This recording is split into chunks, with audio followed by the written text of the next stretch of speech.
యేసుక్రీస్తు ఆయన ఈ లోకమందు ప్రవేశించినప్పుడు ఎలాగూ చెప్పుచున్నాడు, బలియు అర్పణయు నీవు కోరలేదు గాని. ఇదేంటంటే విచిత్రమైన పదం ప్రయోగించాడు ఆయన. నీవు దేవా తండ్రి నీవు నాకు ఒక శరీరమును అమర్చడం అంటే ఏంటి? సెట్ చేశాడట. అంటే యేసుక్రీస్తు అనే ఆత్మకి శరీరాన్ని ఏం చేశాడు ఆయన? అమర్చాడు.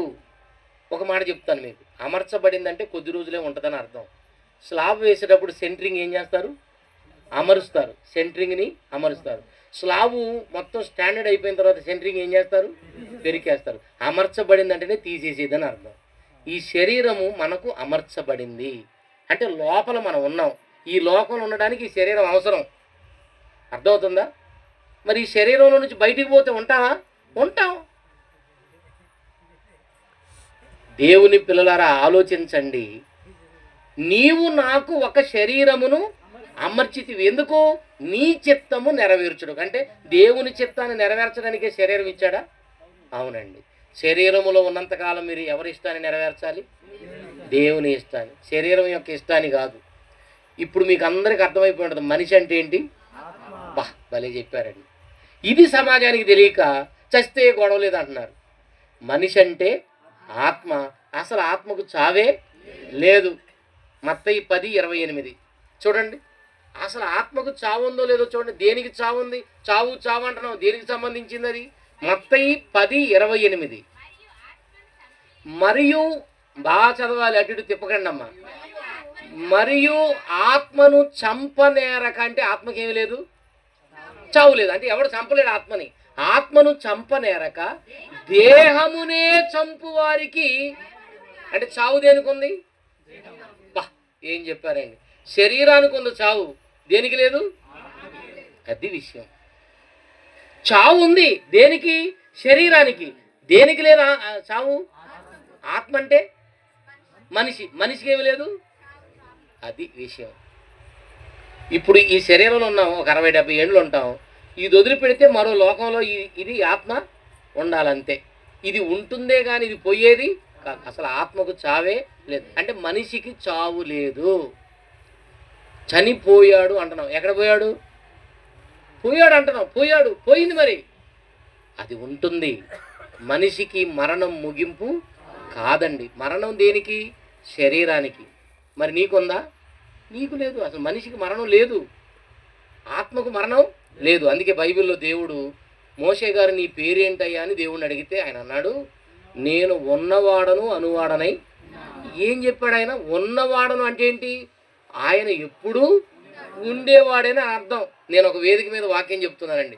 ఆయన ఉన్నవాడు అంటుంటే ఒకడు వచ్చి మీ దేవుడు అంతున్నోడా అంటున్నాడు. వాడు అంత లోకస్తుడు. అంతున్నోడు అంటే టింగు టింగులు అంత బాగున్నాయా మీ దేవుడి దగ్గరని. ఉన్నవాడా అంటే నేను అన్నాను, నువ్వు అనుకున్నట్టు ఆయన ఉన్నోడే. ఆత్మను బట్టి కూడా ఉన్నవాడను అని ఎందుకన్నాడు తెలుసా? నేను ఎప్పుడు ఉండేవాడిని. ఉన్నవాడి నుంచి వచ్చిన వాళ్ళం కదా మనం. మరి మనం ఎప్పుడు మనం ఉన్నవాళ్ళమేనండి. మరి నీకెంత ఉందని అడగండి.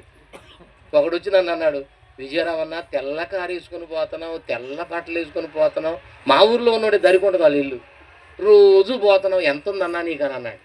నేను అన్నాను, అసలు నాకు ఎంత ఉందో నాకే తెలియదు అన్నాను. వాడు తల పట్టుకున్నాడు. ఓరు నాయన, అందుకే కారులో తిరుగుతున్నాడు. కారులో తిరిగితే నాకు ఎంత ఉన్నట్టేనా? మనం ఉన్నోళ్ళం కాదని. మనం ఎవరో తెలుసా? రాజులం అండి. మనం ఎవరో? మీరు రాజులైనా నమ్ముతారా? ఒక ఆవిడ అంటుంది, ఏమి రాజు నా విజయరావు గారు, కూర్చోటానికి కుర్చీ కూడా లేదు మా ఇంట్లో అంటుంది. అప్పుడు నేను అన్నాను, నువ్వు కుర్చీ లేని రాజువి అన్నాను. నువ్వేం లేని రాజువి. నీకు కుర్చీ ఉన్నా లేకున్నా, పీట ఉన్నా లేకపోయినా నువ్వు పీట లేని అంతే. మరి దేవుడు నేను రాజుని చేసిన తర్వాత నేను రాజును కాదంటే ఎట్లా? ఇప్పుడు అడవిలో రాజు ఉన్నాడు. అడవి జంతువులకి ఎవరో? మృగరాజు, సింహం. సింహానికి ఎక్కడైనా కుర్చీ ఉందా? సింహాసనం ఉందా? లేకపోయినా అది ఎక్కడుంటే అదే దాని సింహాసనం. పక్షిరాజు అని ఉంది బైబిల్లో. పక్షిరాజుకి సింహాసనం ఉందా? మరి నీకు ఉండదు. యేసుక్రీస్తు కూడా నేను రాజునంటే వాళ్ళు నమ్మలా. ఈయన తలవాల్చుకోవడానికి చోట్లేదు అన్నాడు. రాజు ఏంటని వాళ్ళకి పిచ్చెక్కింది. ఆయన అన్నాడు, నా రాజ్యం ఈ లోక సంబంధమైనది కాదు. ఈ లోక సంబంధమైనది అయితే గుర్రాలు, రథాలు, రౌతులు, సైన్యాలు, సమూహాలు ఉంటాయి. కానీ నేను పరలోక సంబంధమైన రాజ్యానికి మనకు కూడా యేసుక్రీస్తులాగా ఏమీ లేకపోయినా మనం ఎవరో రాజులు. మనం రాజులమైతే రాజులకే రాజు ఎవరు? యేసుక్రీస్తు. దేవుని పిల్లలారా, మనం మరణం తర్వాత కూడా ఉంటాం. ఉన్నవాడు దేవుడు, నువ్వు ఉండేవాడివే. ఆ మాటకు అర్థం ఏంటంటే దేవుడికి చావు లేదు. నిన్న నేడు నిరంతరము అంతే. ఆత్మకు ఉండదు. మీరు అనుకోవచ్చు, ఎప్పుడో సృష్టికి ముందు నుంచి ఉన్నాడు కాబట్టి ఇప్పుడు ముసలోడు అయిపోయి ఉంటాడు దేవుడు, నన్నేం గుద్దుతాడు, నన్నేమి శిక్షిస్తాడు అనుకుంటున్నారా? నిన్న అప్పుడు ఎట్టున్నాడో ఇప్పుడు. అసలు ఆత్మకు ముసలితనం ఎక్కడదండి? శరీరానికి ఉంటుంది ముసలితనం. ఆత్మకు చావు లేదు. దేనికి ఉంది చావు? శరీరానికి ఉంది, దేహమునకు ఉంది తప్ప ఆత్మకు చావు లేదు. అర్థమవుతుందా? మనిషి అంటే ఏంటి? ఆత్మ. ఇప్పుడు ఎక్కడున్నాం, తర్వాత ఎక్కడో ఉంటాం. ఎక్కడ? మరో లోకంలో. అబ్రహాము గారట చనిపోయారట.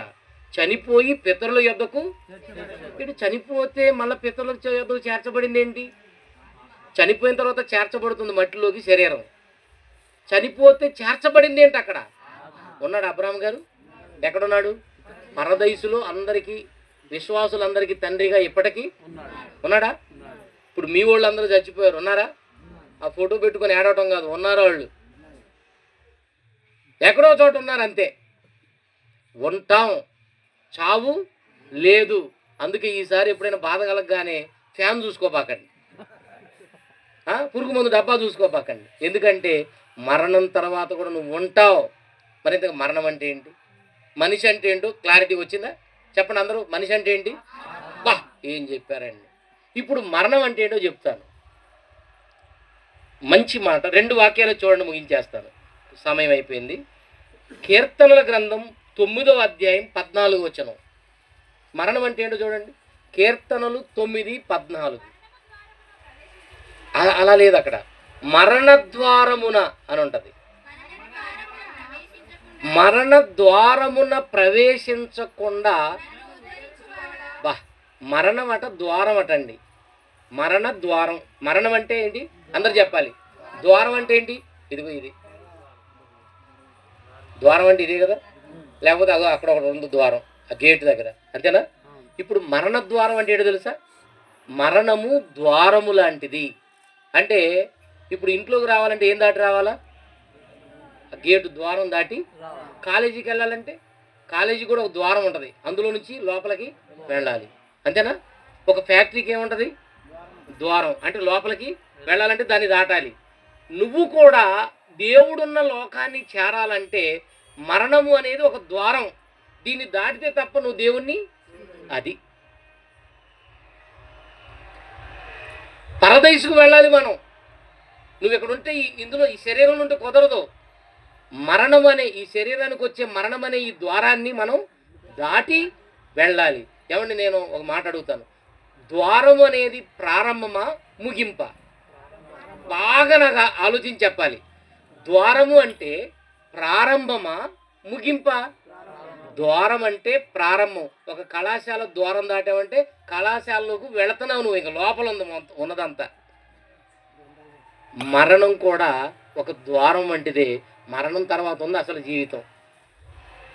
ఈ గుమ్మం, ఈ ద్వారం దాటితే ఉంది అసలైన జీవితం. ఇప్పుడు చెప్పండి, మరణం అంటే ప్రారంభమే కానీ ఇప్పుడు ఆ ద్వారం అనేది ఇంట్లోకి రావడానికి అది ఆరంభం. ఆ తర్వాత ఇంట్లోకి వస్తే ఎన్నో చూస్తాం మనం, అంతే కదండి? దాన్ని దాటందే మనం ఇక్కడ ఏముందో తెలుసుకోలేము, చూడలేము. అలాగే మరో లోకంలో నువ్వు ప్రవేశించాలి అంటే పరదైసు అన్నంగా, పరలోకం అంటున్నాం కదా, అందులో నువ్వు చేరాలంటే ఇందులో ఉండకూడదు శరీరంలో. నువ్వు ఈ ద్వారాన్ని దాటి బయటికి రావాలి. అదే మరణం. మరణము అంటే ద్వారం. ఇంకోటి చూడండి, మరణం అంటే ఏటో. 1 రాజులు 2వ అధ్యాయము 1 నుండి చదవండి. 1 రాజులు 2వ అధ్యాయం 1 నుండి. దావీదునకు మరణకాలము సమీపింపగా అతడు తన కుమారుడైన సొలొమోనుతో ఎలాగూ ఆజ్ఞాపించను. ఇక్కడ అంటలేంచండి, లోకులందరూ పోవలసిన మార్గమున. ఏంటి? లోకులందరూ పోయేదాన్ని మనం ఏమంటాం? చావు, మరణము అంటాం, అంతేనా? లోకులందరూ పోయేదాన్ని ఏమంటాం? పోయాడండి, చనిపోయాడండి అంటాం మనం, అంతేనా?